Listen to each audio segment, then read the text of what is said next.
Okay, good morning everybody. Welcome to the next session on Basics of Video Technology. So last week, this is where we stopped.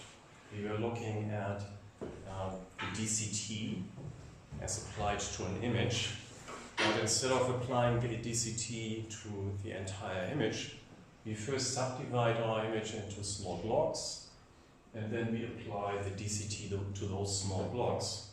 And this has the advantage that we can reduce the ringing artifacts, for instance, or reduce the computational complexity, and also are able to later apply motion vectors for video compression. So here we can see an example, a simplified example, where we have an image of size 4 by 4, and here we have a DCT of type 2 by 2 pixel. And you can see we already applied a low-pass filter here, so that only the DC component is left. All the other high-frequency coefficients are set to 0, as you can see here in this example. And we managed to implement this by using the reshape command into images of width of 4 pixels and then into a height of 4 pixels, and apply then the DCT along the rows and then along the columns.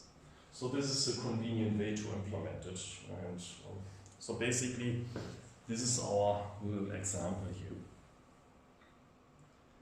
So now we have also a program which does this for 8 by 8 pixel blocks and on the real-time video coming from our webcam. So here I have this example.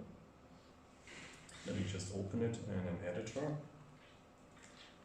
Copy. So let's see if I have it here. Yeah, so gedit.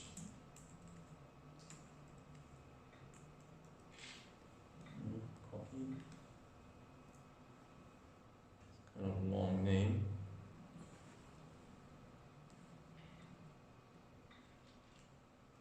Copy, Control C, Control Shift V.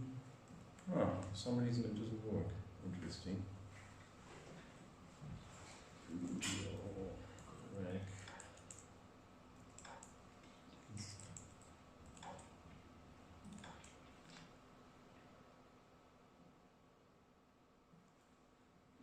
DCT logs 0 inverse DCT. So here's now the gedit, the editor, and we can see the beginning basically looks familiar. We open our video capture device with OpenCV. Here I'm drawing a grid of size 8 by 8 pixels. So here I'm just drawing lines on the video to show you how big those 8 by 8 blocks are. So basically here, every 8th row and every 8th column, I'm setting the coefficients to 1. And then I basically impose it on the image. So here I'm in this while loop, this infinite while loop. I'm now reading 1 frame.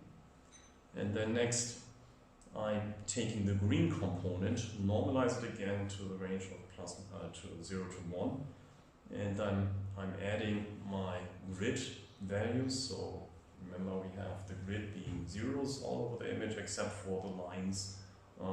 Every 8th column and every 8th row we have a 1. So then we have a full green component at those lines. So we will see green lines then. Okay, or rather, this will be black and white, so we will have white lines. Yeah, then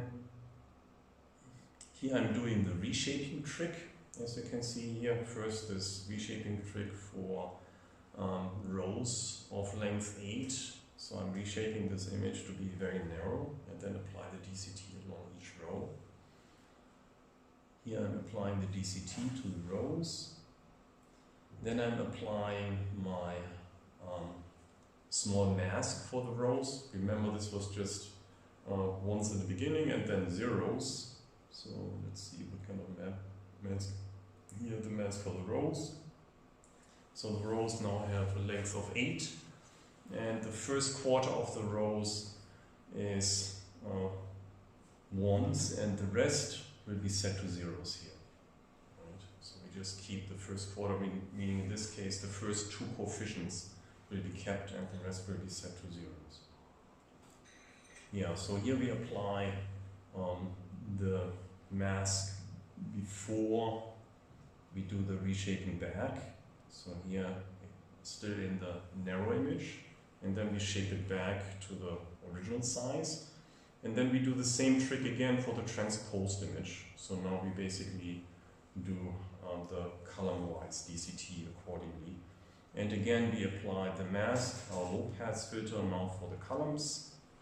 And when we look at it, the MC has the same shape. Here, MC equals MR, so the same thing for the columns. And then basically we have, after reshaping back, we have our original shaped image in the DCT domain. So now this X, here this X, contains all the 8x8 DCT transform blocks. And here we can see the result with ImShow. So ImShow shows us now how this 8x8 block DCT of our frame looks like. So what do you think? How will it look like, this result here? When we look at here, this nice 68 ImShow of frame, how will it look like? Any idea? You have a guess? There will be some white pixels where the low frequencies are located, and for the high frequencies that will just be black because of the water. Yeah. So in this image, where are the low frequencies and the high frequencies? What do you think? Remember when we had the DCT of the full frame, the low frequencies were in the upper left-hand corner. Now we have many small ones. Yeah. Any idea? I think it will be the same that for each of our 8x8 pixel blocks, there will be the low frequencies in the upper left-hand corner of the corresponding blocks. Right. So it's basically the same appearance, but now instead of having one big spectral image, we have many small spectral images. Right. So previously our spectral image was the same size as the original, VGA size for instance. Now those spectral images are small, 8x8 pixels. So we basically have now an image which contains, like a mosaic, many of those spectral images. Right, so basically it's every 8 pixels you have another spectrum. And those spectra, they show the spectral contents of this 8x8 block of the original image. Right. So for instance, if in an original image there was just even surface, then there will be just the DC coefficient and high frequency coefficients will disappear, so they will become black. If we have a fine pattern in this block, then the DC coefficients plus more high frequency coefficients will become strong, so then you will see more of those white dots or white pixels appear. Okay, so in this case, we already applied the low pass filter, so maximum of 2x2 pixels will be bright in this case. So after that we can simply apply the inverse DCT, which we do here. So basically same steps back, and now we're getting the X as the reconstructed image, which we also show. Right, so we can basically plot it here.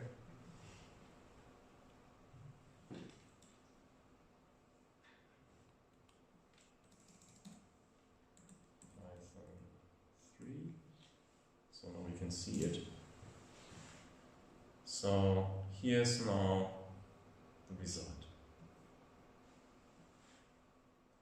So here you can see the original image, and you can see the white lines show the boundaries of our 8x8 blocks. Right? So here you can also see that those 8x8 blocks are kind of small. Right? So even on a VGA image, 8x8 means tiny mosaic tiles. Kind of tiny. And then after we apply the DCT to each of those small mosaic tiles, this is what you get. So indeed you can see you have small spectral images, and in those mosaic tiles where you have more high frequencies, like at the edges of objects, you see more bright pixel lighting up. So here basically you can just see here the edge of the board and here the edge of me. Right? So that's because you have more high frequency components, and that's showing up as brighter edges, as brighter pixels here in those mosaic tiles. Can you see it? So maybe I can also hold our test image in front of it. Those fine stripe patterns.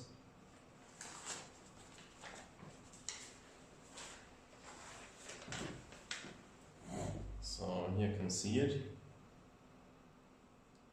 So if I'm coming close, then you can see them as brighter pixels. And when I'm going further away, then those brighter pixels disappear. And also in the reconstructed image, you can see that it's just gray. Right, so again, coming closer, you see the pattern. Right, and then going away, pattern disappears. And you have gray. And you still see some aliasing here.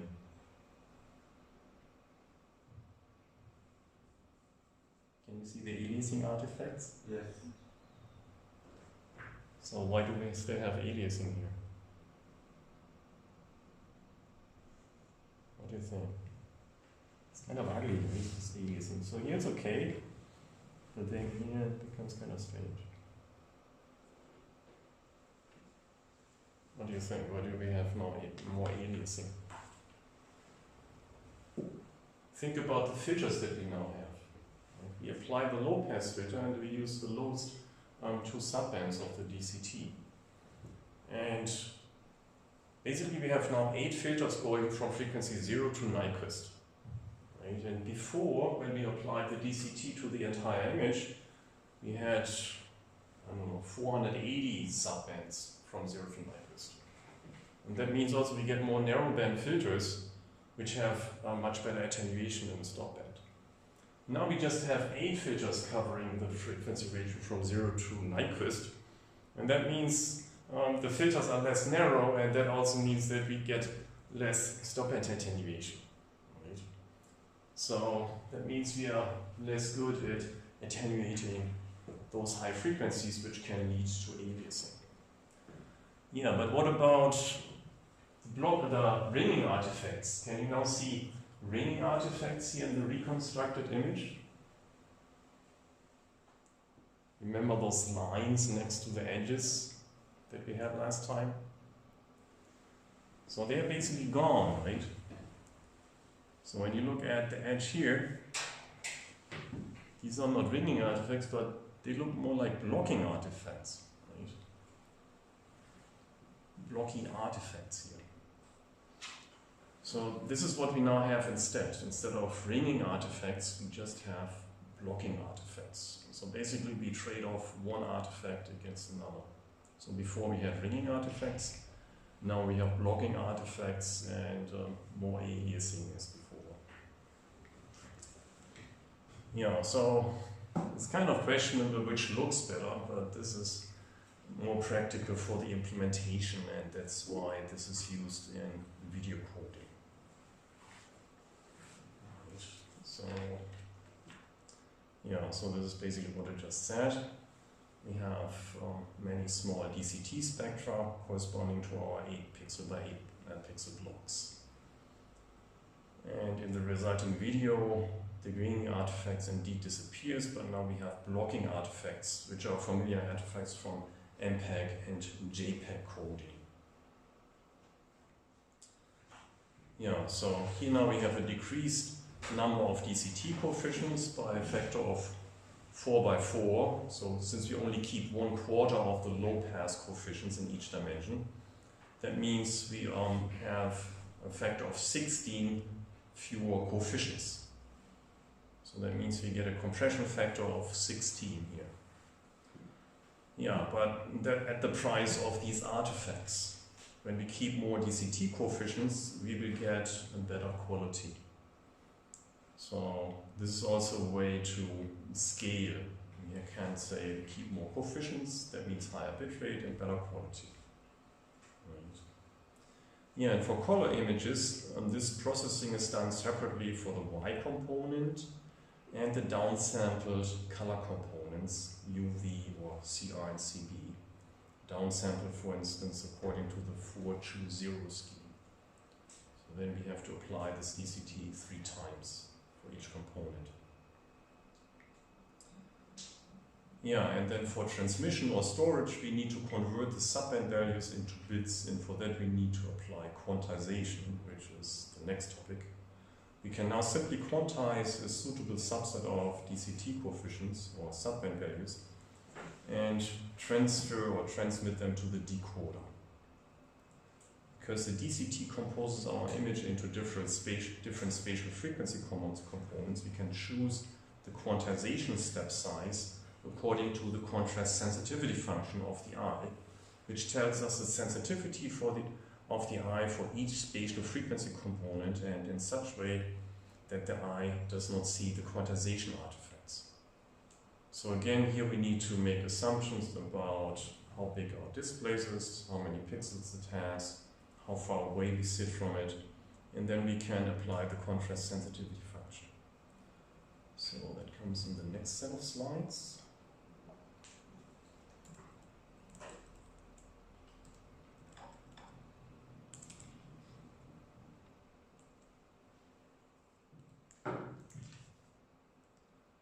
Yeah, so first, does it make sense with a DCT so far?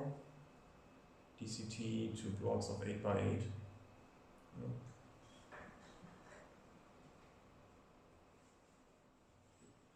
Yeah, so now basically we have a good basis for compression, the DCT domain, and the next step is quantization and turning those quantization steps, the quantization indices, into bits, and then transmit those bits or store those bits.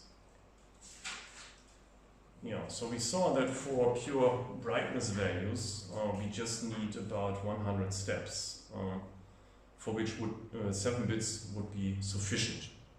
Right? But since we have bytes, usually we just take 8 bits. So what is the situation with the DCT coefficients? We saw with the contrast sensitivity function that the eye has different sensitivity for different spatial frequencies. And since our DCT coefficients now represent different spatial frequencies, this also results in different sensitivities. And this is what we can now take advantage of. But how do we establish the connection between the DCT coefficients or subbands and the spatial frequencies in oscillations or periods per degree,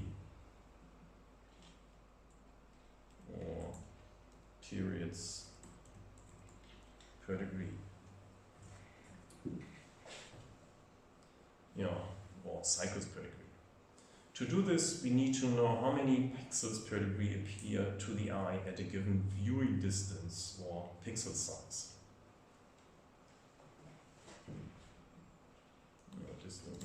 And pixel size.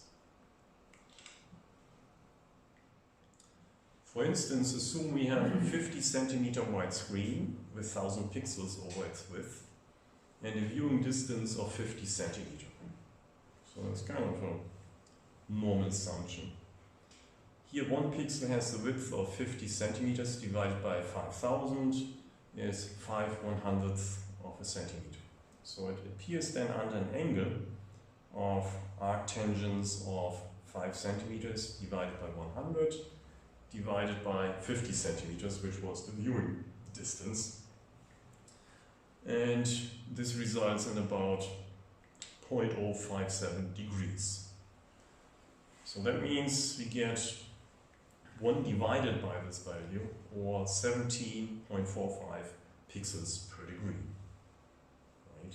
So this is basically the pixel raster that we see from our viewing point. Basically from the point of our eye we see 17 pixels in 1 degree. Right? So 1 degree is like less than the width of our thumb at arm's length. I think this the width of our thumb is maybe like 5 to 10 degrees. So it's actually quite a narrow angle. Yeah, and this is basically our sampling frequency, right, as viewed from the eye. So pixels per degree, and this represents then our sampling frequency. This is how we sample our image. And that means the Nyquist frequency is therefore half of it, or 8.7 periods per degree. Right? So now we have Nyquist, and we give Nyquist a number, 17 periods per degree, or cycles per degree.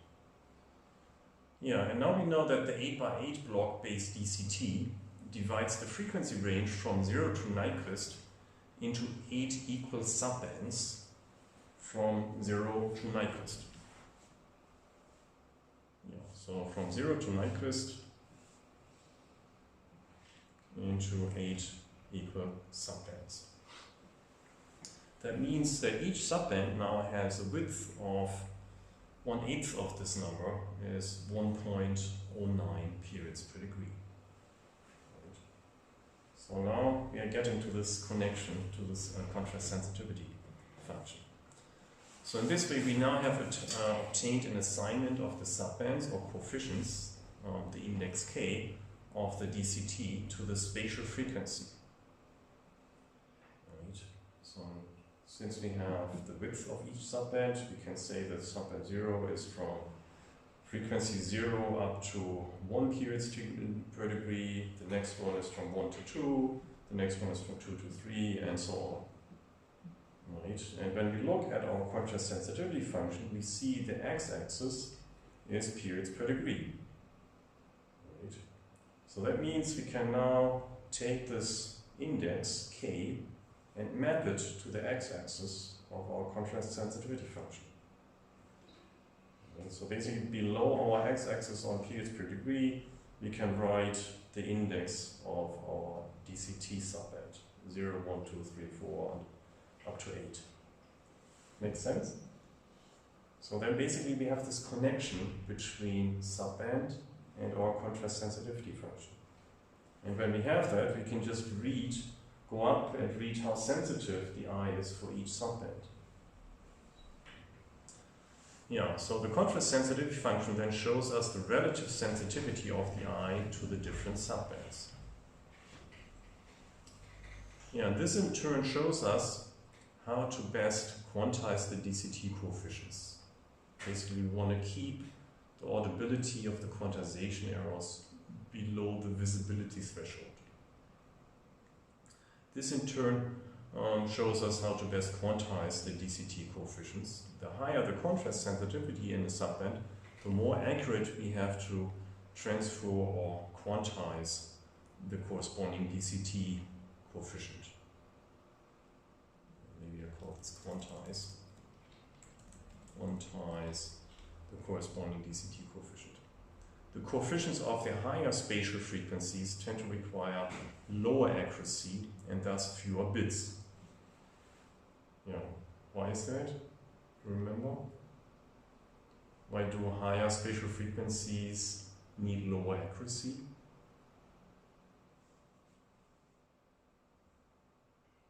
Yeah. Because the eye isn't that sensitive to these high frequencies, and that means that it can't distinguish between different intensities of these high frequencies as much as for low frequencies. Exactly. And that comes from because the contrast sensitivity was going down, remember? So we had this shape of the contrast sensitivity function was going up quite quickly, and then it was slowly decaying towards higher frequencies. And this slow decay towards higher frequencies tells us that we need to become, that we just need less accuracy the higher frequencies we have. Right? That means when we have higher indices k for our DCT, we need less accurate quantization. Yeah, what does less accurate quantization mean? What about the quantization step sizes? Well, the step sizes can become larger, right? And that means we have fewer different indices, and that means we have fewer bits. Yeah, so we can actually save bits because the eye is less sensitive for high frequencies. Right? So we say the eye is not very sensitive to high frequencies anyway, high spatial frequencies, so we just use fewer bits for them. Yeah, this is an important property for compression. So how do we now convert our DCT coefficients into bits with appropriate accuracy? So this is quantization now. We can divide our possible range of values into equal intervals. Right? And these intervals are now our quantization step sizes. We can then assign an index to each of these intervals, which we can display and transfer with a binary code word. Does that make sense? So basically we have a quantization step size, which we apply to all values which may appear in a certain subband. Then we take each value for those subbands, divided by the quantization step size, round it, and we get a number, integer. And this integer is our index. Right? Basically the index tells us in which interval the value appears. And then we just transmit this index. We encode and transmit this index. And in the decoder knows what interval this index refers to, because it has the same quantization step sizes.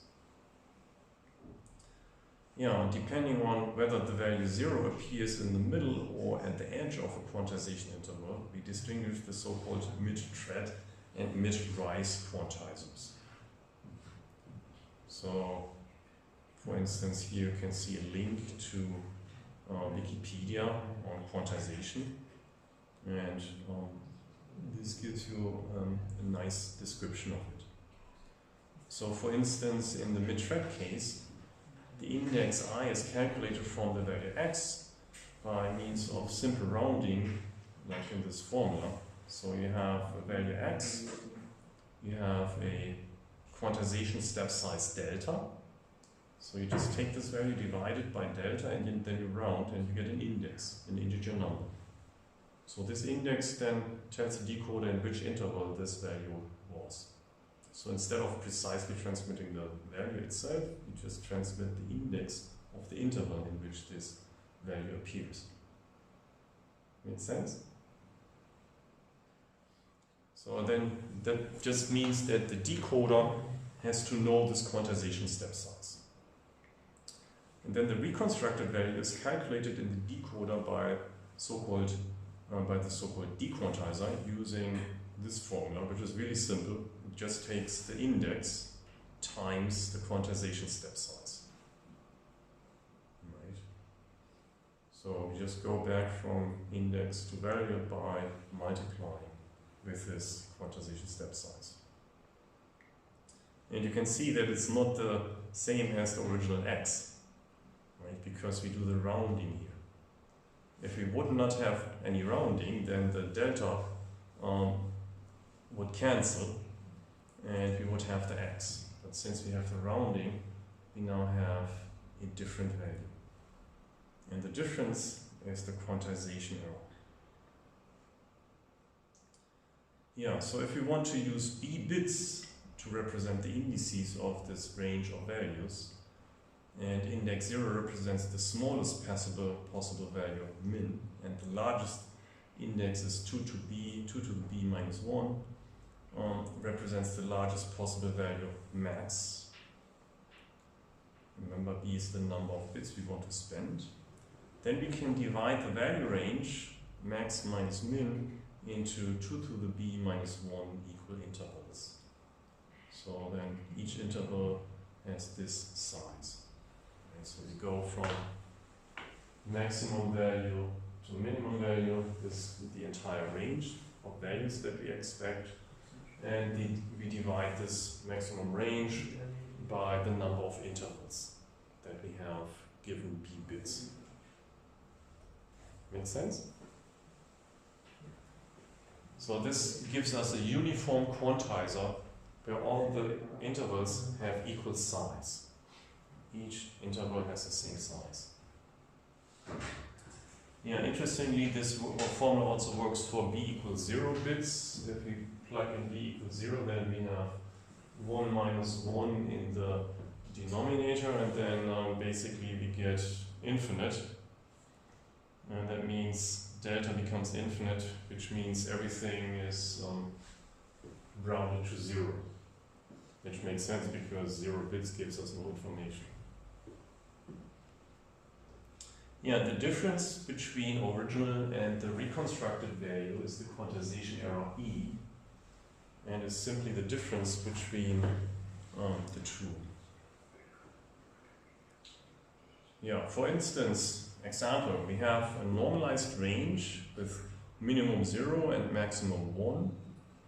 For instance, a luminance pixel from our camera, normalized to the range 0 and 1. And we want to use 2 bits, b equals 2. And we have a value of x equals 0.3. Then our quantization step size, quantization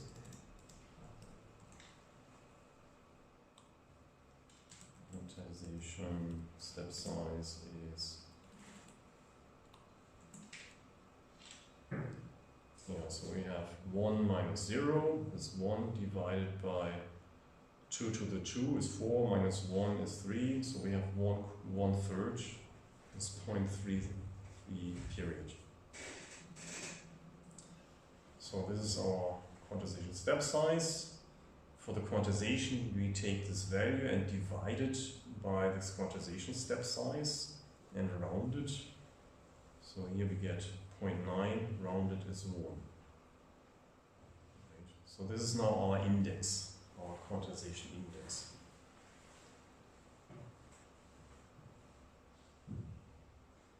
Yeah, what's the maximum index we can expect for 2 bits?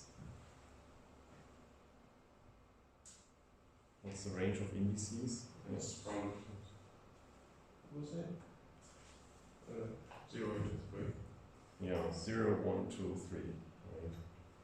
Because 2 to the b is 4, so this is the value which we can just not reach, right? Because that would be the next bit. So we have 0, 1, 2, 3. So from this possible value range, we have the 1. And the reconstructed value is then simply 1 times 1/3, which is 1/3, and then the quantization error is 1/3 minus 0.3, and this is 0.03 period. Right. So this is now our quantization error. So here are actually the possible code words for 2 bits. So this is just an example. This is not how it has to be, but it's a possible example. So here we have the code words for 2 bits, 0, 0, 0, 1, 1, 0, 1, 1. So 4 possible code words. And we can assign the values from 0 to 3, for instance, but we can also say we want to include negative values, like I did here. So this is a way to include negative numbers.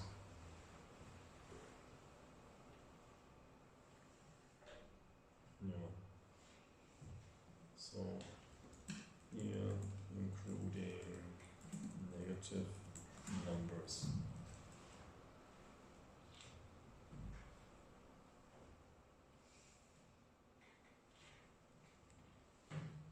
Yeah, and the binary representation is also called a code word. Right? So this is our code word for our index. And we can use this table to make this connection between an index and a code word. So then this is basically our code word table. And we need to then have the same table in the encoder and the decoder.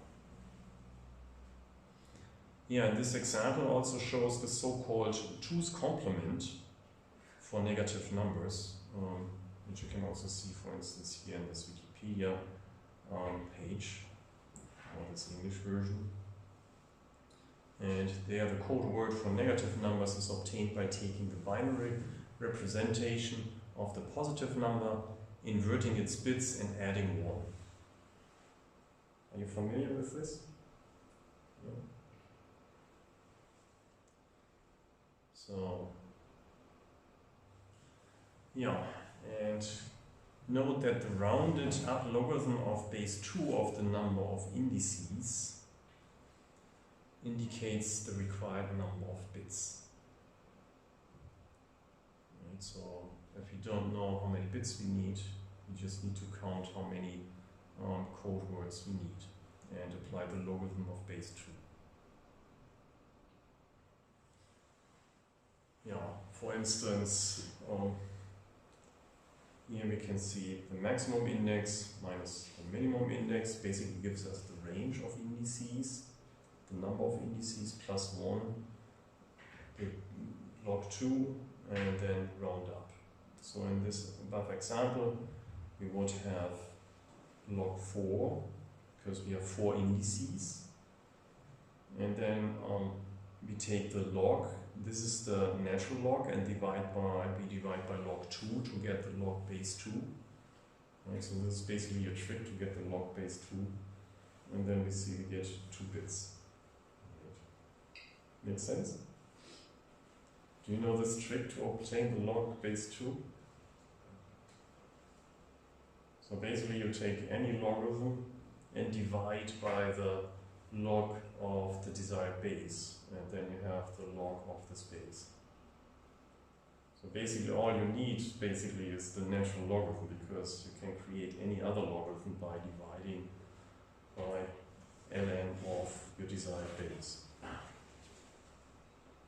So this is just a trick that you have to memorize. You can also derive it, but if you remember it, you don't need to derive it.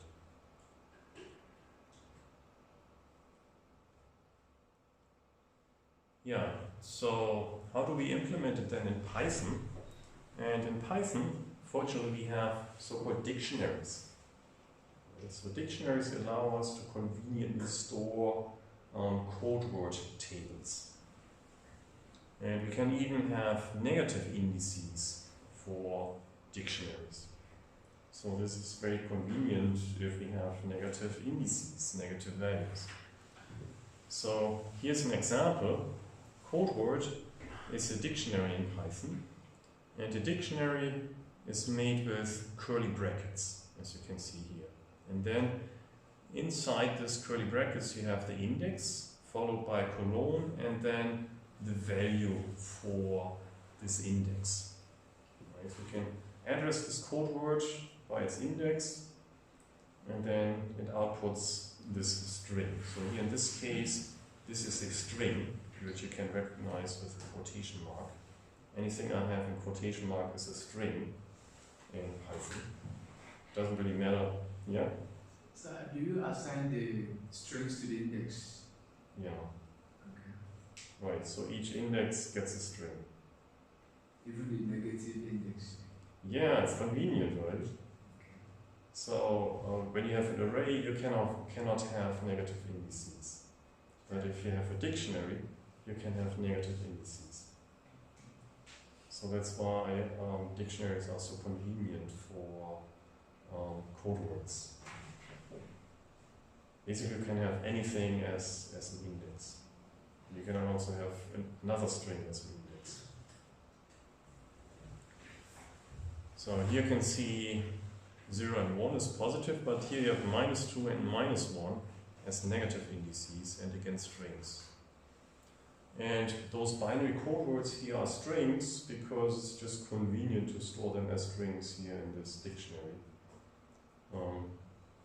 If you want to transmit it through a channel, then we have to convert those strings into real binary words. Right? But for representation here, it's just convenient to use strings. Yeah, you can simply try it. Code word of -1 is indeed 1, 1, as you can see here. Right. So this is actually one of the many advantages of Python. You have those different data types and you have those dictionaries. Very convenient for coding. Yeah, this binary code word is then transmitted to the decoder as binary bits. The decoder needs to convert the code word, is missing, code word back into an index first. The conversion of a code word into an index in the decoder is done by defining the basically inverse dictionary or reverse dictionary. So here you can see it. Now you can see here the indices are indeed strings. Right? So here I'm using the capability of dictionaries to have strings as indices. So here we can just use 1, 1 as index and then we will get -1 as output, which you can see here. Convenient, huh? So in the encoder we use the forward dictionary, in the decoder we use the reverse dictionary.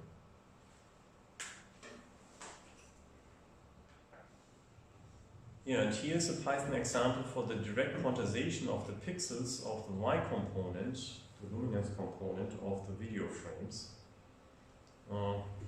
We generate quantization steps with bits equal 2.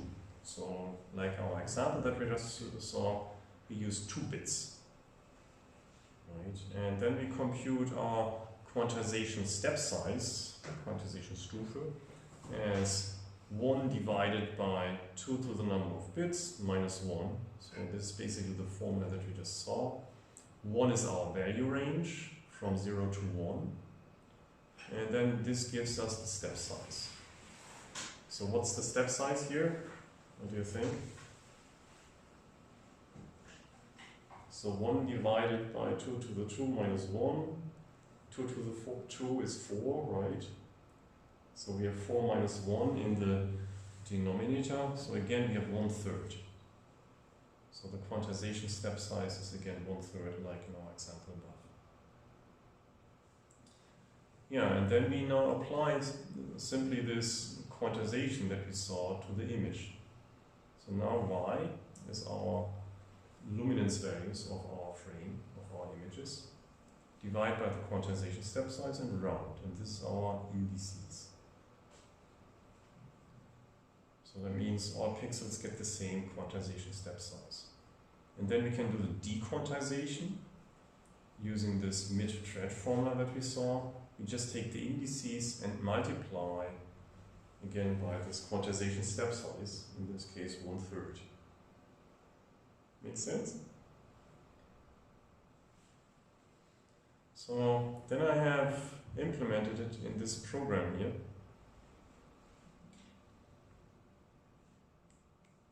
Copy, maybe it works now. eDirectRoc Y quant. So I quantize the Y component. Make this a little bigger. So first gedit.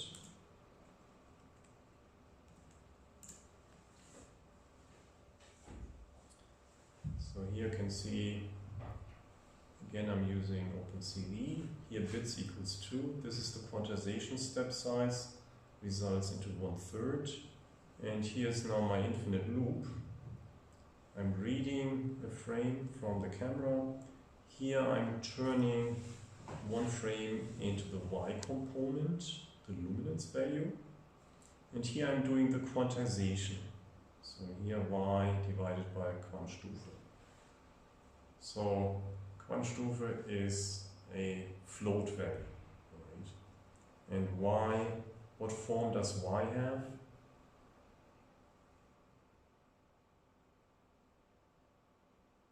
what shape does y have? If you type y dot shape, what will we get? Yeah. This y here.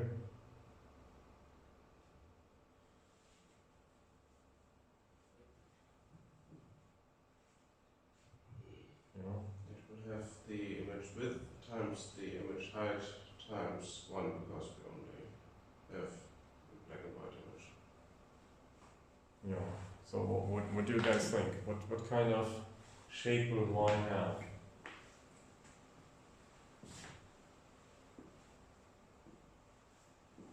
Maybe I should ask, what shape does frame have? I think it will be represented row and column. Again? Row and column. Yeah. The pixel on row and columns. Do you remember how many pixels?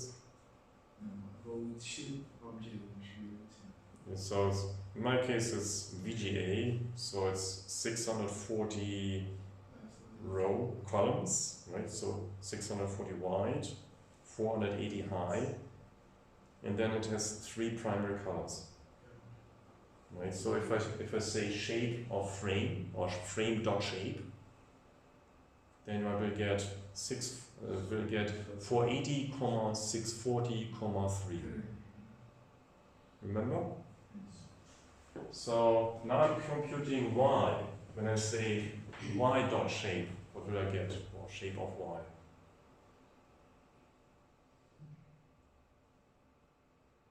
What should I get?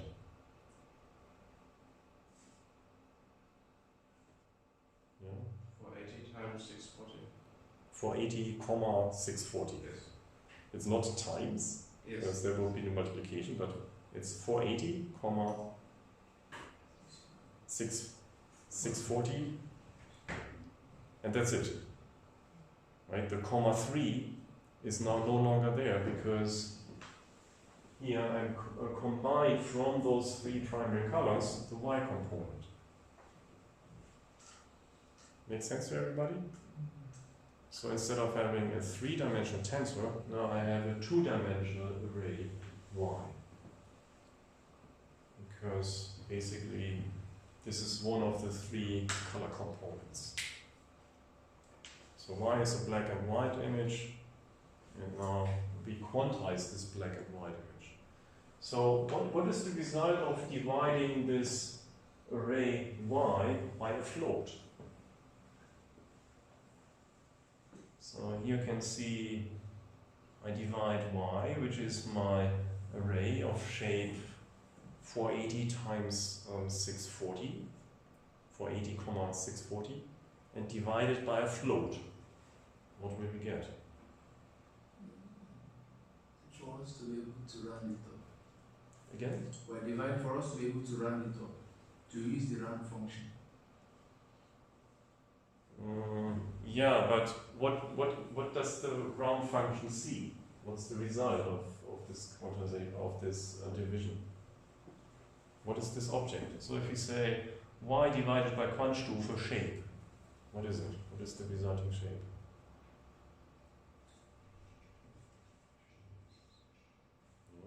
It's still the same as before. Yeah. And why? Because we just divided all values within this array, but we didn't do anything regarding dimensions or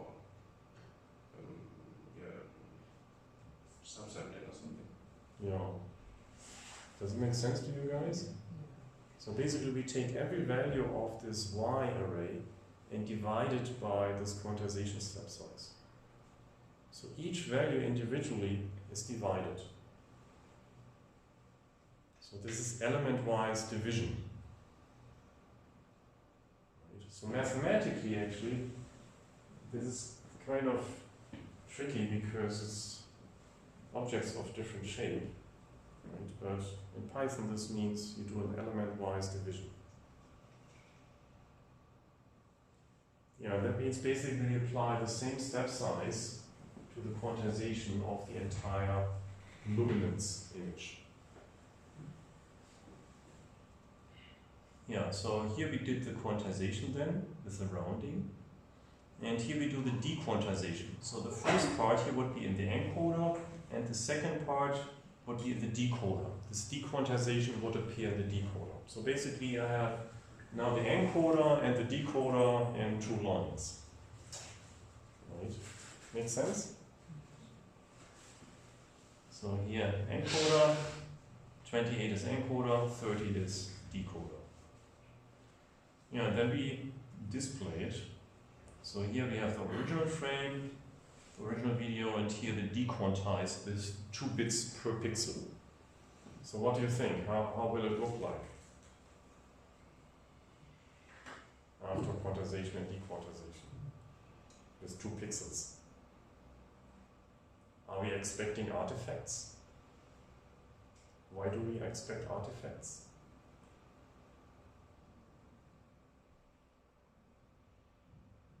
Well, remember the number of gray levels required to avoid artifacts?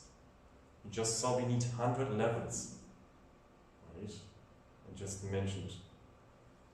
So, how many gray levels will we have here?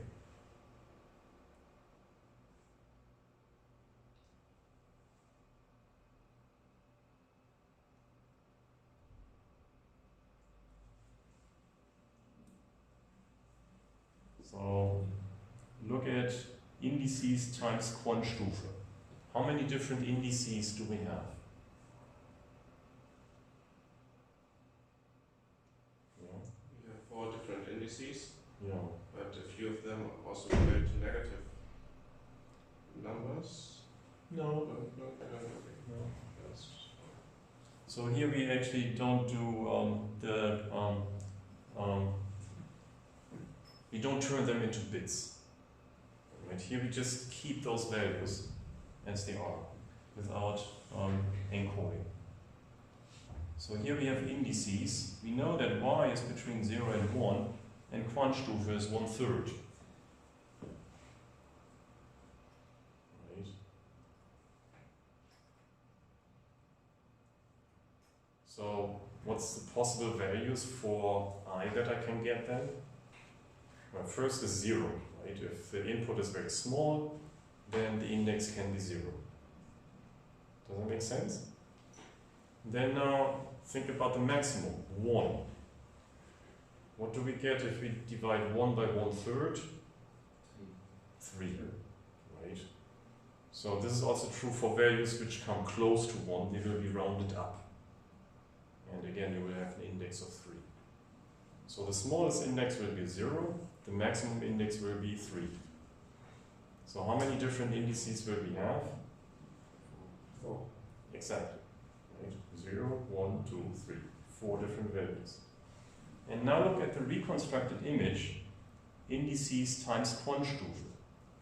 So this basically gives you the reconstructed gray level. How many different gray levels do we have now?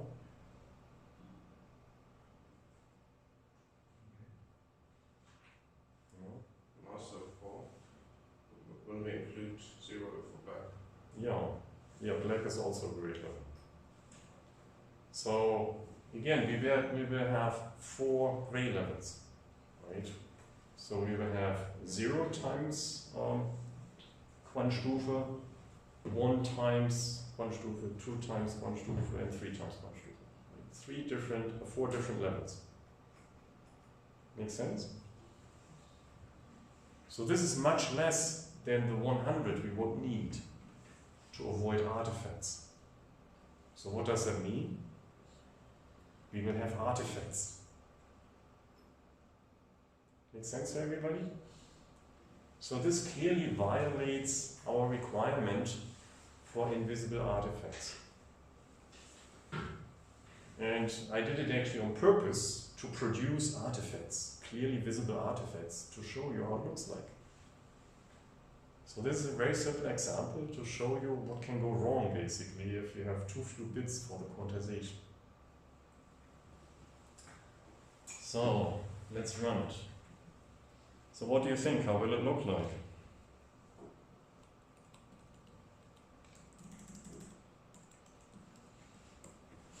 How does it look like when you have too few gray values for the reconstruction?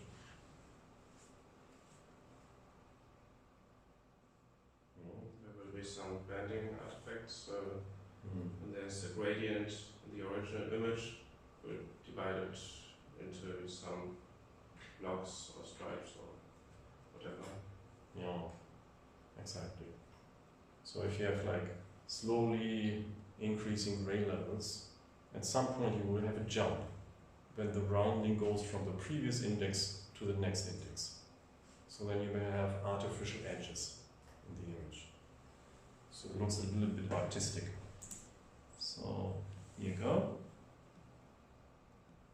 So on the left you can see the original, and here on the right you can now see 2 bits per pixel for the gray level.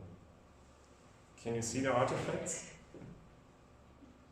Can you also see those artificial edges, like now here the wall, right? So this is actually the boundary of the rounding. Here it creates artificial edges, or here in the wall. So you get those artificial edges because you don't have enough gray levels. This is how it looks like when you do too much quantization. Right. But then again, you just have 2 bits per pixel instead of 8. Right. So you saved a lot of pixels. For each pixel you saved 6 bits. So it's kind of nice, right?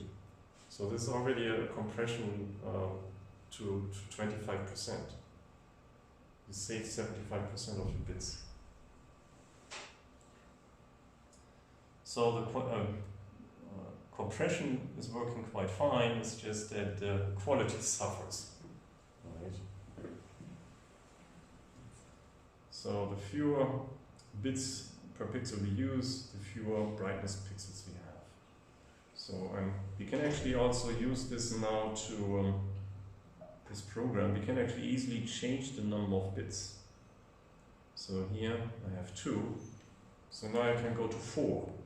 How many different levels will we have now? 4 bits means how many levels? How many gray levels? 2 to the 4 is how much? 16, right. So that means we now have 16 gray levels. So I let it run, Python. So this is now the resulting image. Looks better, right? You can still see artifacts though. You can still see those artificial edges here, but the quality is already much better. But now we just have 50% compression. And you can also go up to, say, 6 bits.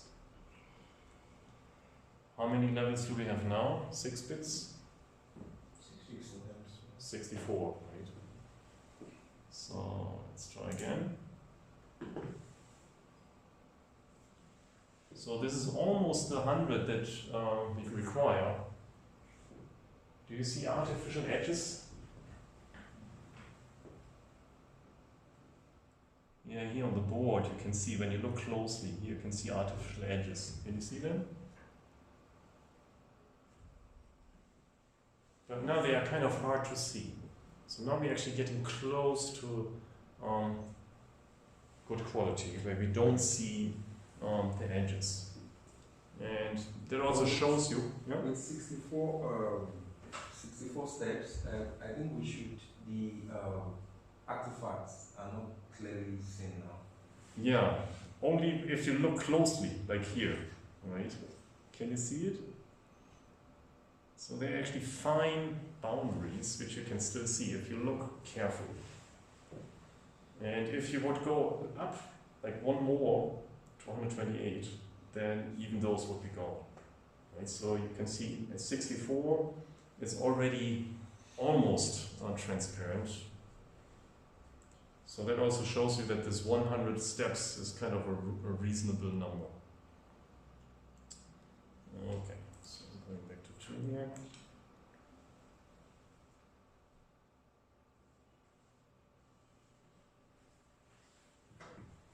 Yeah, and now to the DCT domain. So this is done in the original image domain.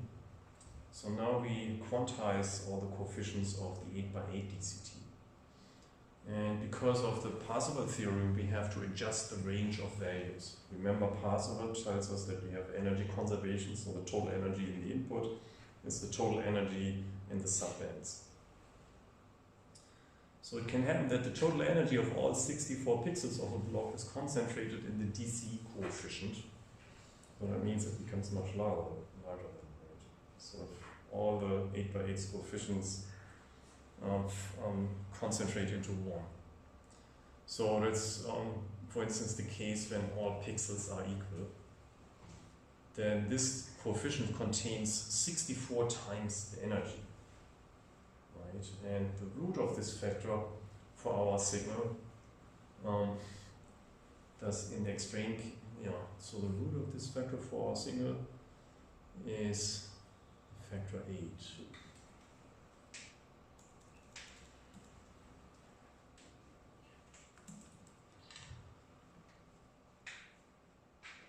Yeah, and this is the factor that you would get that this DC coefficients would be larger. Root of this factor signal is the factor.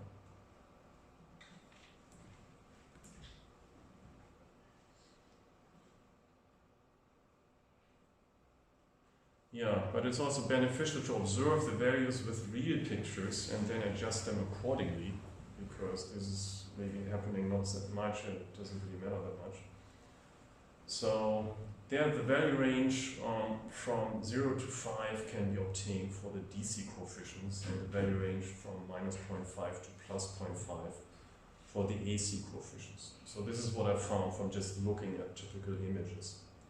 And this is how you would also design a quantizer, like design them for the typical range you get. Yeah, so here in Python, again, we start with 2 bits. We just have different ranges for those 2 bits. So here for the DC values, we have a different quantization step size, which is about 5 times as big as for the AC coefficients. So here you can see it. 5 divided by 2 to the bits minus 1, and 1 divided by 2 to the bits minus 1. So this is again our 1/3. Yeah, and then we apply the quantization first to the DC coefficients, which are called indices 0, 0.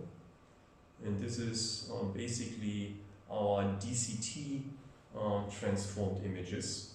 And remember, they repeat every nth sample horizontally and vertically. So that's why I have here this capital N. So repeating meaning the DC coefficient appears. So here you can see all the DC coefficients are taken, divided by the Quantstufe DC, and then rounded. And this gives us all the indices for DC in our image. Make sense?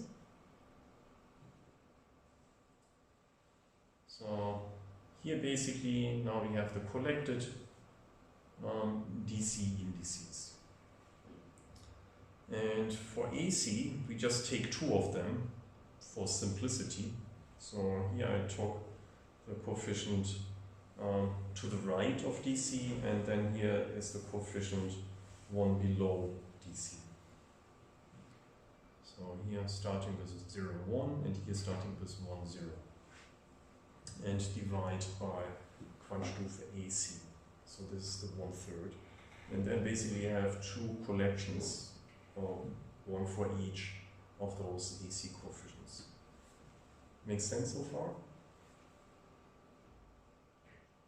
So basically we take the corresponding subset of the DC transformed image. So remember, this is the image where we have the small spectra, like in the mosaic. So each spectrum in the upper left-hand corner has the DC value, and then around it the AC values. And we just take the DC value for one collection, and then to the right and below one of the AC coefficients. And the rest I basically ignore. So for our image, I'm just taking all the DC coefficients and one of the DC coefficient and 2 of the AC coefficients. And accordingly for the dequantizing, I'm initializing the zeros, and then I'm applying our reconstruction formula for DC here, and then here for the two AC values. Again, put them at the right position for our mosaic of spectra. Make sense? So now I do the quantization in this mosaic of spectra of the DCT.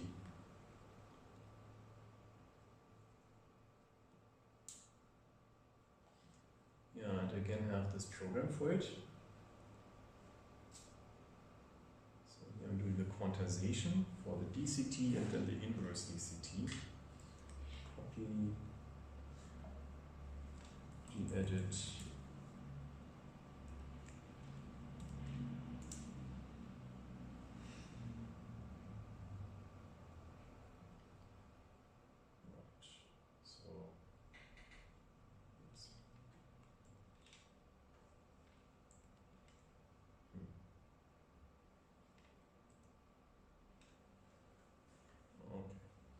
So here basically I'm doing the same as before.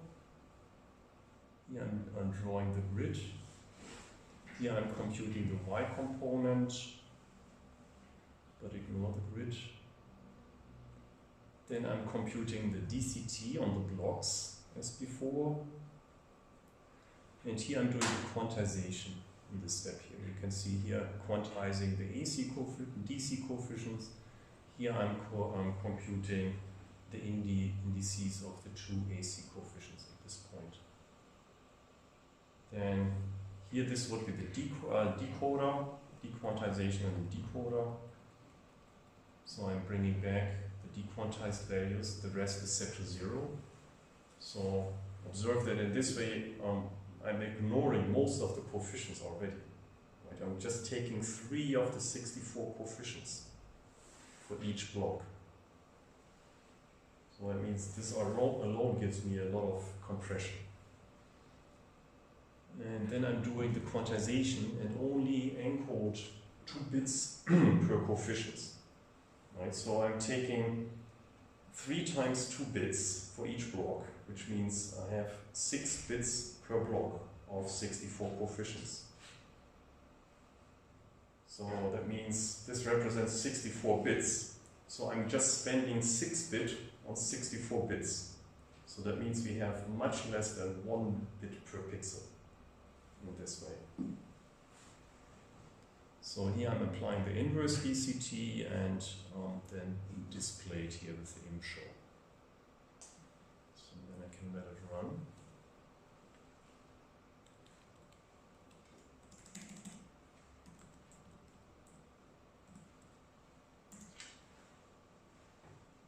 Yeah, this is the result. Here's the original, and here's the reconstructed, with only a small fraction of bits per pixel. So what do you think? Looks kind of artistic, right? So first you can see the blocking artifacts from applying the 8x8 pixel DCT. And then you can see artificial boundaries here from the quantization of the values. Right. And you can also see the edges are not too bad because I'm using at least 2 AC coefficients. So it's not complete pixels, but the pixel actually have some shape when you look closely here. So, what do you think? You can at least recognize what's going on, right?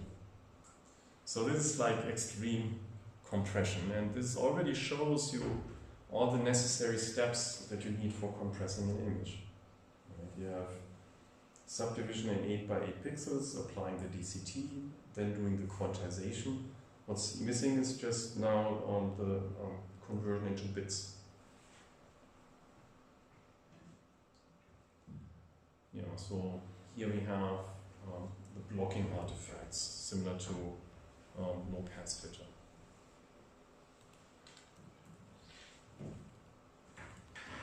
Yeah, so the next step is basically writing the bits to files or transmit them in Python.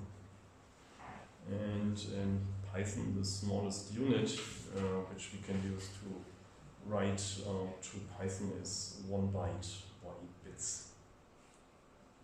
So we only have 2 bits per index in the example, so we must first form a bit stream which we then divide into bytes. So that's a little complication. So we first generate the bit stream by connecting code words using this line here. Bit string equals bit stream plus code word of value. So this plus, when it's a string here, what does plus do when a bit string is a string? Exactly. Right. And this is what we want in this case. Right? We have our code words 0, 1 for instance, and then we have another code word 1, 0, then we just want to concatenate.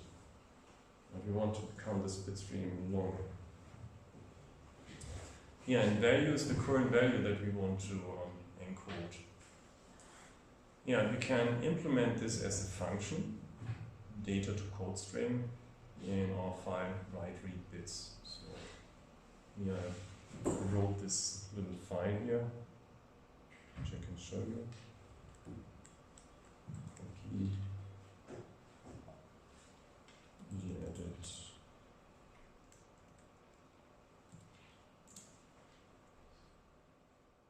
Yeah, so this is a collection of functions, and here data to code string.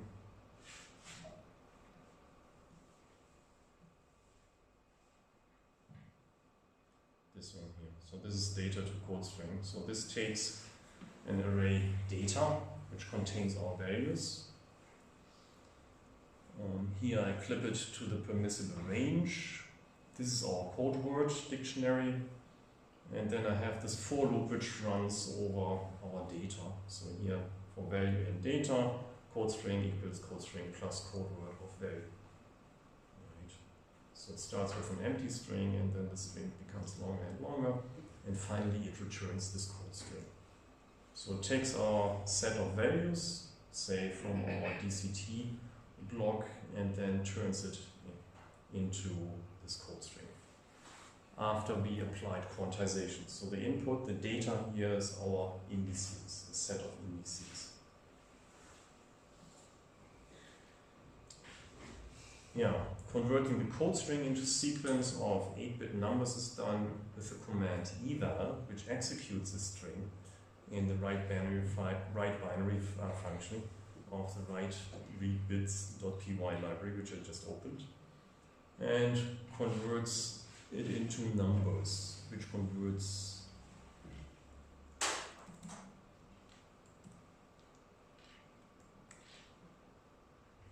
so you can see again there is this for loop, and now we just take our bit string and take pieces of length 8. So here bit string contains the zeros and ones, and each 0 and 1 is a character. So here this takes 8 characters each, and starting from m equals 0. So it takes 8 characters each, then prepends this 0b as a string in front of it, and then give it to the function eval. And eval evaluates the string, basically turns it into a number, and writes into this array bytes at number m. So basically bytes contains a sequence of bytes. Yeah. Right, so partial strings of 8 characters each are evaluated. And the 0b tells eval that it's a binary number. Right. So you can also give eval a string like 1 plus 2, and then eval gives you 3. It actually executes it as if you would on the terminal shell. Yeah, and then you need to convert it. You need to convert the array of 8-bit numbers into a stream of bytes, which is done with this command struct.hack. So this bytes here is basically a short int type. Yeah, either int or short int, I'm not sure. And then this struct pack really turns it into bytes. Right. So here B is the type. In this case it means, I think, yeah, unsigned byte. And here this is the number of bytes, and this is then here a pointer to this array that needs to be converted. So this is also basically how you access the sound card. Remember when we have the sound card, we also use this struct pack to write something to the sound card, because there we have a similar problem. That we want to send 16-bit data to the sound card. Here we want to generate 8-bit bytes. Yeah, so here's an example. We have our bit stream, long numbers of zeros and ones, and then we basically generate our array of 8-bit numbers here with this for loop. So then bytes is an array which contains these numbers, basically turning those groups into integers, and then applying the pack function here turns it into hexadecimal numbers. Right? A sequence of hexadecimals, where each hexadecimal is one 8-bit number. Right, here you can see it. Yeah. So for instance, XFF is a number which contains 8 ones. Remember hexadecimal numbers?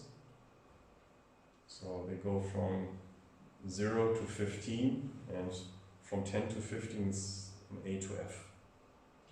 Right, so 50 means 4 ones, and hence FF means 8 ones. Yeah, and this /x means hexadecimal, a number whose digits consist of 4 bits. Right. Yeah, and this format is what we can then use to write to a file. This is now really the individual bytes. So we were now able to turn our string to ints, integers, and from integers to individual bits. And then we write those groups of 8 bits each to a file. And we can do that with the command open, file name, and here WB means a write binary. And then we can use the write command to write to this file, and then file close to close it, to make it available for other programs. Yeah. Are you familiar with those commands here? File open, file write, file close. So this is how you access files in Python. Yeah, and this is implemented in another function, write binary file, and write read in bits for the encoder and for the decoder. So in the decoder, we have to reopen this file and read the files, the byte stream, which I do here. So read binary, and with file read, you read the data. So here you read the entire data from the entire file. You can also specify a certain number of bits that you want to read, but here I'm just reading the entire file. And then I unpack, and this unpack basically turns our 8-bit numbers back into integers. So here the reverse process. It gives me bytes. And afterwards we create a bit stream from it by creating bits from the bytes and connecting them to each other, which is done here. So here byte read comes from the file. So we get it byte-wise. Then we turn it into a binary number using the function bin. Bin of byte gives us 0, 1, 0, and so on. Right. And this contains the 0b because this is the indicator that's the binary number. So I do that here. So removing the first two, the 0b, and I fill it up with zeros such that it is an 8-bit number. Otherwise, it would suppress leading zeros. Right? I don't want to suppress it leading zeros. Yeah, and then I append it to this bit string. So after this operation, this bit string then again contains a string of those bits. Right? And again, I have the string of zeros and ones. Yeah, and then I can use my decode word dictionary here and convert it back into indices. So here, sequence of bytes into sequence of bits, num data, length of bit string divided by 2. So here I have initialization with zeros, and here I have a for loop which goes over this decode word and reads 2 bits each. Right, so now we take the groups of 8 and subdivide it into 2 again, because that's the size of our code words. Here our advantage is that all the code words have the same length, so we can easily do it in this for loop. If we have code words of unequal length, which we have when we have entropy coding, then things become more complicated, because then we need to decide how many bits to group here. So here it's convenient because we know each code word is exactly 2 bits. So we can simply put it in this for loop.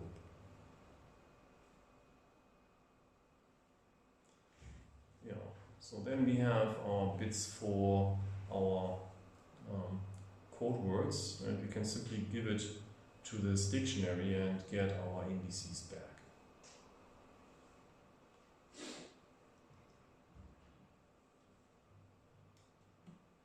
Yeah, does that make sense?